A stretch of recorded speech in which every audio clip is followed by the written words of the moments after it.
ভারতের শুভেন্দু অধিকারী তিনি বললেন যে শেখ হাসিনা সরকার নাকি বাংলাদেশে আসবেন এবং বাংলাদেশের সরকার হয়ে নাকি তিনি বাংলাদেশে আসবেন এবং তাকে নাকি এই ডক্টর মোহাম্মদ ইউনূস এবং তার উপদেষ্টারা নাকি শুভেচ্ছা দিয়ে তাকে বরণ করবেন। তিনি কিন্তু সেটাই সম্প্রতি একটি নিউজ মাধ্যমকে বলেছেন। এটি নিয়ে কিন্তু বর্তমানে সোশ্যাল মিডিয়ায় একটা আলোড়ন সৃষ্টি হচ্ছে।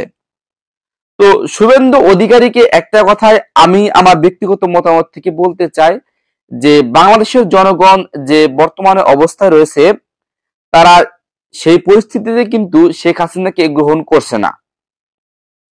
কারণ একটা জিনিস খেয়াল করে দেখেন, শেখ হাসিনা সরকারের আমলে তার এমপি মন্ত্রী এবং তথা ছাত্রলীগের দ্বারা যে অপমানিত অপদস্থ এবং যে বিচলিত হয়েছিল, যার কারণে কিন্তু আজকের এই জনগণ শেখ হাসিনাকে কিন্তু দেশ থেকে পালানোর জন্য একটা হুমকি দিয়েছিল এবং শেখ হাসিনা কিন্তু দেশ থেকে কিন্তু পালিয়ে গেছে।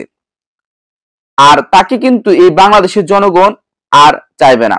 তিনি শুভেন্দু অধিকারী যে একটা কথা বলছেন যে বাংলাদেশে নাকি সংখ্যালঘুদের উপর নির্যাতন করা হচ্ছে, তার উদ্দেশ্যে একটা কথা বলতে চাই যে আপনি কোন জায়গাটাতে দেখছেন যে সংখ্যালঘুদের উপর নির্যাতন করা হচ্ছে, হিন্দু সম্প্রদায়ের উপর নির্যাতন করা হচ্ছে?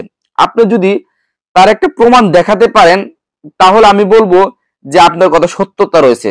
আমি আমার আশেপাশে যত হিন্দু সম্প্রদায়ের ভাই ব্রাদার রয়েছে তাদের কাছ থেকে শুনেছি এবং তাদেরকে দেখেছি কোনো নির্যাতনের শিকার তারা হননি। হ্যাঁ, নির্যাতনের শিকার হয়েছে এমন হিন্দু পরিবারও রয়েছে এবং মুসলমান পরিবারও রয়েছে যারা আগে আওয়ামী লীগ করে অনেক ক্ষমতা খাটিয়েছে, যারা আওয়ামী লীগের আধিপত্য বিস্তার করে কিন্তু তাদের অর্থ বা স্বার্থ হাসিল করেছে, তারাই হয়তো নির্যাতনের শিকার হয়েছে। তাছাড়া এমনি যে যদি হিন্দু বা সংখ্যালঘু বা যে কোনো সম্প্রদায়ের লোক কিন্তু এই নির্যাতনের শিকার হচ্ছে না। আপনি এতদিন যদি আওয়ামী লীগ করে থাকেন, অন্যান্য যারা লোকজন রয়েছেন তাদের উপর যদি আপনি নির্যাতন করে থাকেন তাহলে তো অবশ্যই আপনাকে তার ফল ভোগ করতে হবে।